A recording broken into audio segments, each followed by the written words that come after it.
Yeah, and welcome to another video. I'm Brett Papa, and today is gonna be super awesome. I had my buddy RJ Ronquillo over. We were shooting a new Hendrix course, and at the same time, I had my buddy Zach from Mythos Pedals coming by, which they make some of the most amazing pedals ever. You guys are gonna freaking love these things. They're awesome. But anyways, they both were coming over at the same day. So since RJ is the demo king on the internet, I figured why not just have him demo a lot of the pedals. Now there's also going to be a part 2 of this, and there was a part 2 of this, but I forgot to turn my lav on. So the video that I shot did not turn out at all, but the one with RJ is fantastic. So there will be a part 2 coming to this video. And if you guys get a chance, make sure you check out Mythos Pedals. They're incredible pedals, and Zach is one of the coolest humans you'll ever meet, a local Nashville builder. So support the local guy. You guys are amazing. Hope you enjoy the video. I got tons of incredible stuff coming up. I'll give you guys a channel update here pretty soon, but let's just say the end of this year and starting next year is going to be complete insanity, and I can't wait for you guys to check it all out. Make sure to subscribe, click the bell to be notified when the new videos come out, and if you guys are interested in some of the gear I use and want to help support the channel that way, there's some affiliate links down below, and all of this always is brought to you by the courses at brettpapa.com, so make sure you check those out as well. Those are lessons that are quick, easy, and guaranteed to get you better fast. All right, so let's get into the video. We are going through a Tuttle Strat, going through the pedal board and going into this beautiful divided by 13, what is it, CJ11, which is based on the Tweed Deluxe. Yeah. And what a beautiful pedal board. Thanks. Before I got here, I realized, man, I need a bigger pedal board. I gotta, because I have more stuff than this, you know. But yes, this is a good taste. I think this is a good. Yeah, taste. this is a good starter board. yeah, beginner board for everyone. Tell us what you got here. So. I brought all the gain, apparently. I brought the Golden Fleece fuzz, which this motor control is just like a volume. Everything lives in your guitar. The 210 double drive deluxe, which used to be the Airlane drive. Mm-hmm. So I haven't given this a lot of love, so I thought, let's put this thing through its paces. The Argo octopuzz, which is the kind of a traditional fuzz, but with a blend for a clean blend control. The Mjolnir, which is our clone. The Olympus, which you enjoy, is based off this rare pedal called the Gainster. Mm-hmm. Chupacabra is my ZZ Top in a box. The Fates, our analog chorus, and then lastly the Oracle, which is our analog echo. Now I have to admit, I do have all of these pedals, and and more, and I love all these pedals. So I've played through all of them before, but I'm excited to go through them again with all these different configurations. We got Les Paul, we got Strat, we got 2 different amps we can go through. Mm-hmm. I guess maybe show us a combination, or you want to go through each individual pedal? Why don't we do some combos? Yeah. So let's start with the Golden Fleece. So give us our.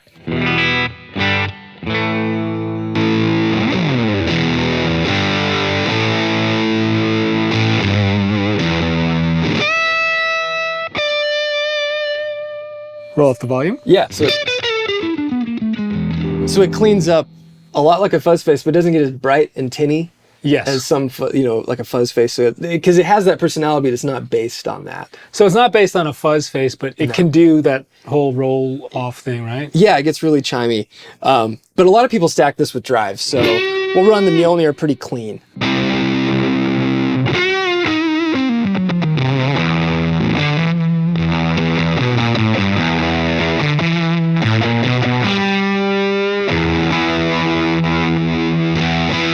Yeah, that's kind of the trick with fuzzes, especially with for me with a fuzz face.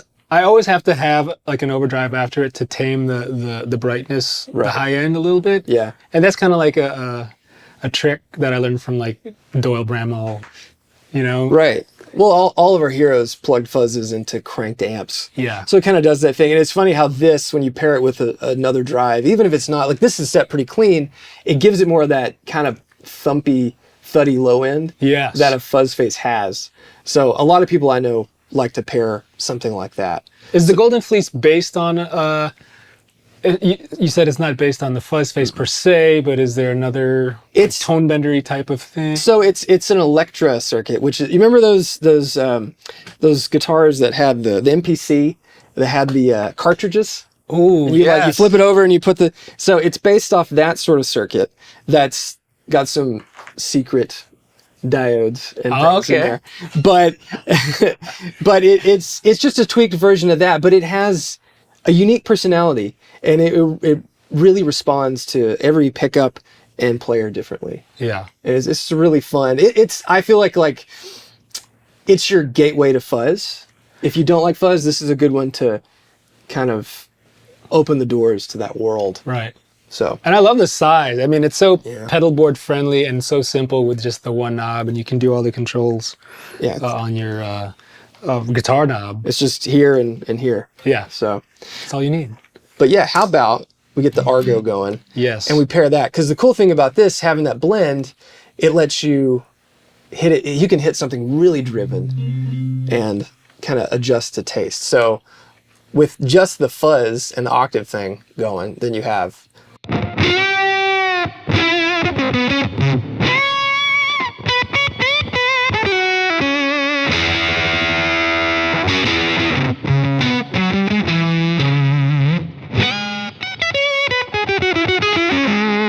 So the more you turn the blend knob to the right, you're getting more of the fuzz. Right, so this is all fuzz.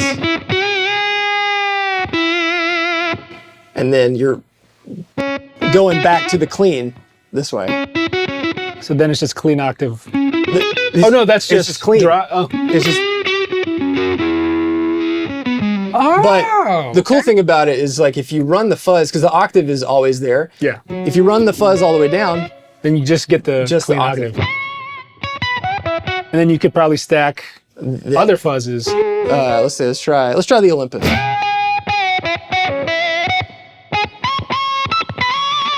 Ooh.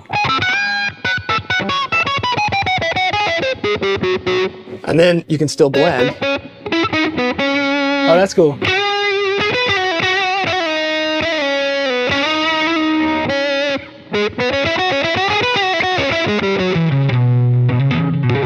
That's cool, because on certain notes you really hear the octave. Yeah. Certain notes you don't really hear the octave, which is a really cool way to blend. Right, because it still does the classic Octavia thing where it's kind of living up here. Yeah. So when you go down, it's still doing the octave, but it's not as obvious. So it's a cool one to stack and use together. And it has a ton of output, so you can slam another drive with it set kind of cleanish. Yeah. And it will just make whatever you're hitting break up that much further. So you'd prefer to have this before your a gain. Yeah. So it's almost acting as a preamp going into your another drive pedal. And one thing that's really cool is if we just set it kind of clean with the blend all the way left and the fuzz all the way down, it's just a boost. Wow. Yeah. That's great. Yeah. Not something that people would think, oh, let me do that. Like, it's not an obvious setting. But let's play with this. That one I like. So this was the old Airlane drive, like I said. And this is two of basically the same circuit.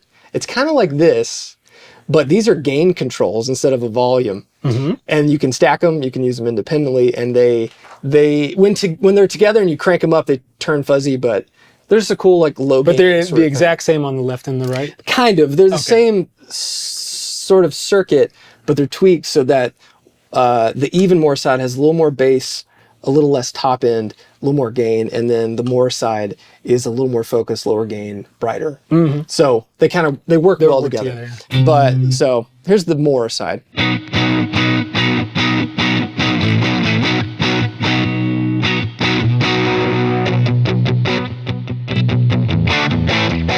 Yeah. But then here, let's switch it.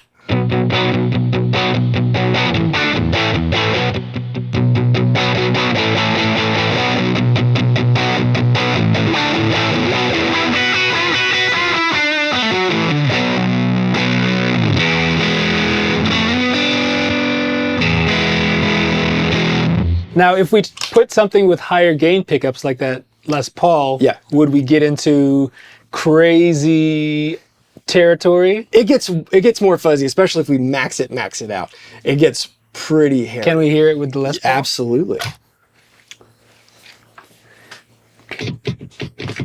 Okay.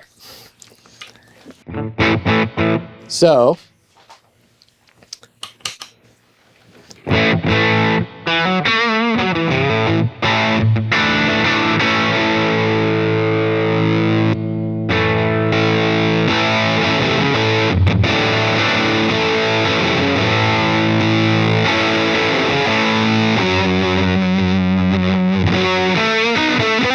Yeah.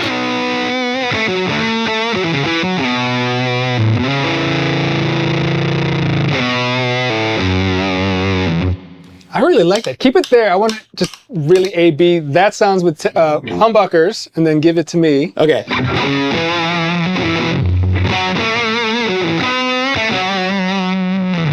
Okay. So that was with humbuckers.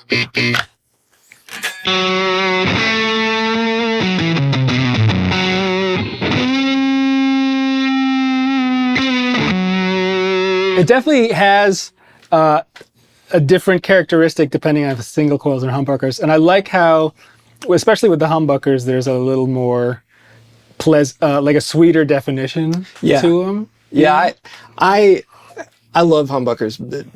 The majority of my guitars are humbucker guitars. I mean, you know. Oh yeah, I know. I'm a bit of a nut, but even though Strats are better, right? But I don't know. It works well with both, and that's the beauty of all these things is that everybody's stuff just reacts so differently. Yeah, it's got like there's a sweet spot depending on what guitar you're playing and what amp you're playing through. I always find, especially with certain pedals, that like I have a certain preferred setting that I use for my Strats and a preferred setting that I use for my humbuckers, and they all sound great. Yeah, you know. Yeah, I mean, I think the thing that a lot of people think, as far as pedal builders, they assume that we only build for like one style of guitar. Like, I don't make pedals just to work with this. I think every time I hear people playing stuff through their setup with Telly's, Strats, whatever, it reflects how they want to sound. And I think that's the ultimate test of making any of these things, is that it can work for anybody, which is, it's kind of hard. Yeah. And I don't claim to be an expert at it, but if I made something and it only worked with humbuckers, and I've done this, the original Chupacabra was like that. It sounded great with this guitar, and then I played a Telly with it, and it sounded atrocious because it just didn't have that power, and so I had to start over. So yeah, I was going to get to that because I have a couple Chupacabras, right? That was the first pedal. That's how we met. Back in, when was that? 2015, 16 probably? Yeah, I think so. Yeah, we met through me buying the Chupacabra, and of course I demoed it with a Les Paul, but like when I brought it home, I played through all my guitars. I really liked it with all of, especially like Strats and stuff. So yeah. We're back, and I want to hear. Okay.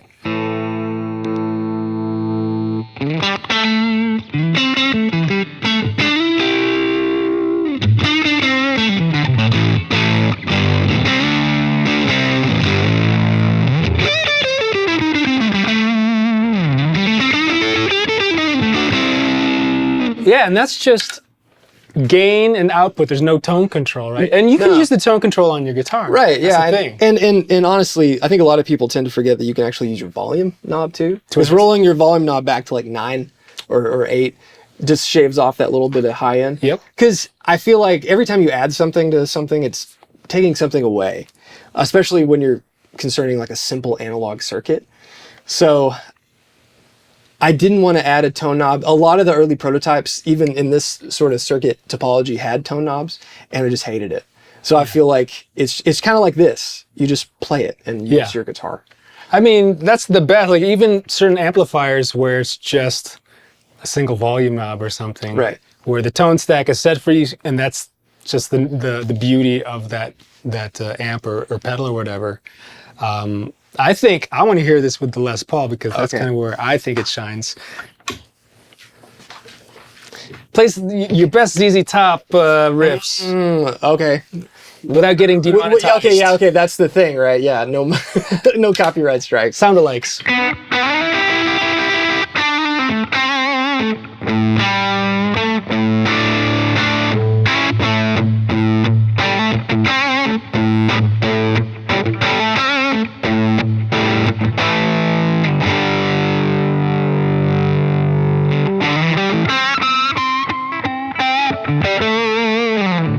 Yeah. It just does that thing. And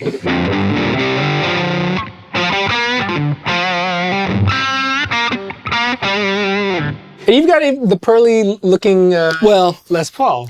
yeah, I'm a bit obsessed. And a lot of people actually have told me they don't like this with humbuckers because they say it sounds better with a Telecaster or something. Really? So, yeah. Are you freaking kidding me? You know, I don't know. What's wrong with them? That's just like their opinion. Let's see, because we've got a magically Tele appeared right here. Magically delicious.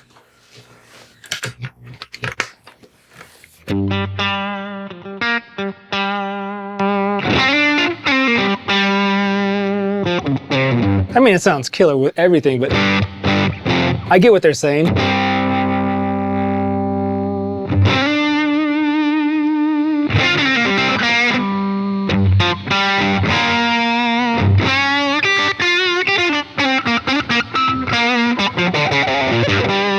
It sounds less polished. Yeah.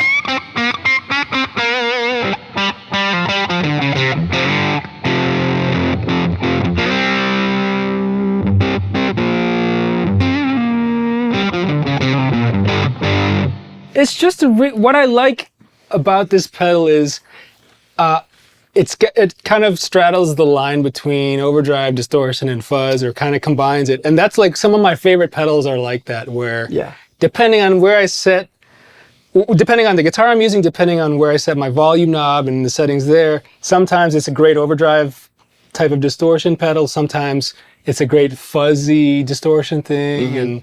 And those are my favorite types of gain pedals. Yeah. And this sounds really good with something like hitting it too, because it kind of has like this low gain tweed sound. I mean, we're getting that from the tweed. amp already, but if we go something like this,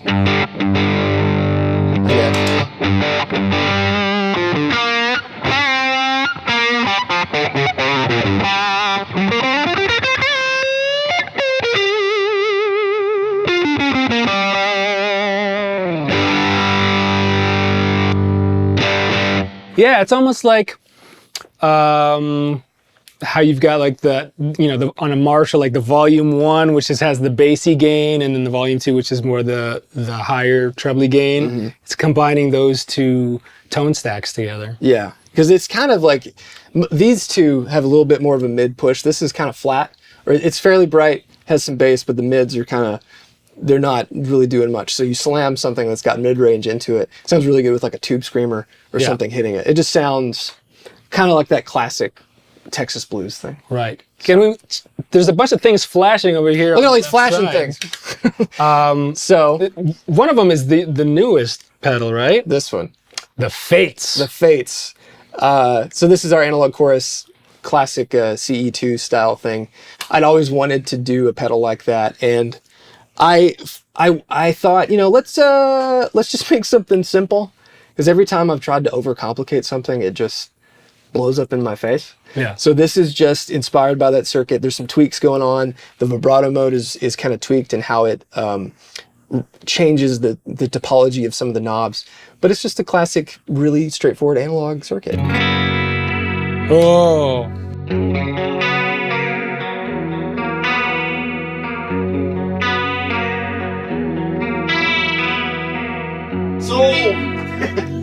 And that's a mono chorus. It's just mono. There's no presets, no nothing.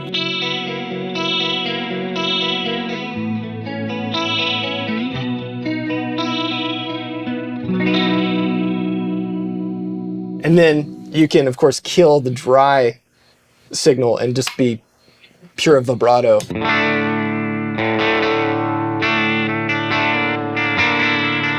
So 90s. It's interesting. Very seasicky right Yeah, I mean, it's because all the way up.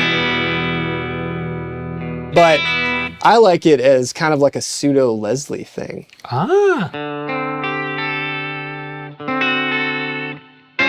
Yeah.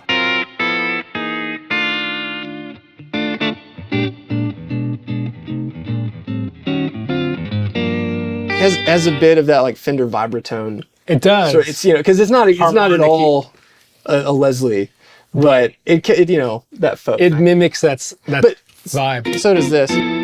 Yeah. Oh. So you have two.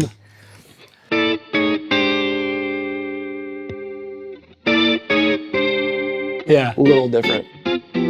Is there a favorite setting that you have for this? My favorite is just this. See, that sounds like a slow Leslie to me, like a break.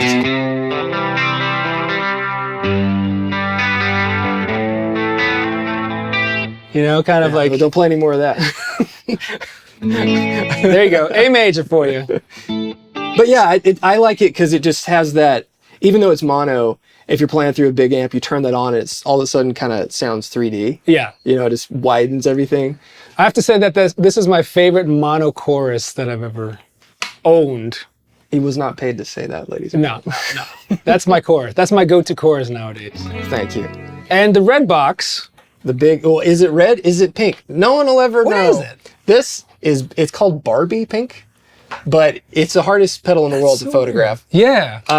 So this is an original analog circuit designed by John Snyder of Experimental Audio, and it is inspired by all the classic Maxon Ibanez delays from back in the day. Oh. And we tuned it so that one of my favorite things to do is actually run an analog echo or delay into the front of an amp, because I like the way it kind of hits the front end and breaks up. But oftentimes analog stuff is just so wet that you can never get it less.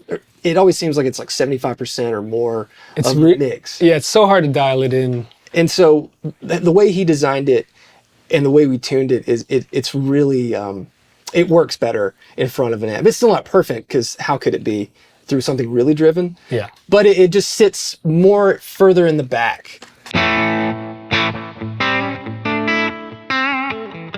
Let's put a little bit of gain on the amp. Heat it up. Here. Yeah, it's not so in your face for being in front of, Right. And even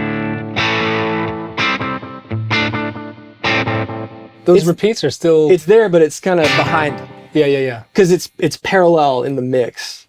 So it's not like putting everything together. It's like you're mixing it on top of it. I see. So it keeps the bypass signal. Yeah, and it seems like the way that the tone of the repeat is dialed in just right, so it's not getting too flubby when it hits the amp. Yeah, there's something like everyone has this idea that analog echo is so insanely dark and mushy and muddy, and they're not. But you just want to shave off, you want to filter that top end so it doesn't get too in your face. You want to round out the noise ratio too, so it's not too hissy, but it just sits really nice. We spent a lot of time changing some of the parts so that it felt natural. Yeah. Because it's, like I said, it's a more original design. It's not a direct clone of anything. Yeah. And the tap tempo is a pretty fun thing. It's because, so the tap, it works really quickly, right? So you can do two. Ooh. You can basically do two, but how the time knob basically has 600 milliseconds on the knob, right? Okay. But you can go further than that. And it'll break down. Oh, instantly. That's Yeah. like that repeat is. But the coolest thing about this, because the tap works so quickly, when you're playing, if you get oscillation, which is like the classic thing to do, right?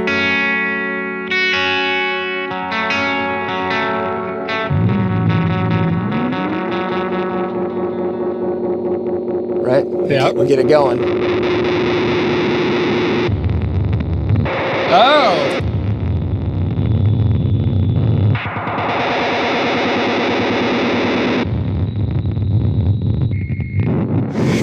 video game, really. That's It's just super cool. really fun. And when you pair it with this,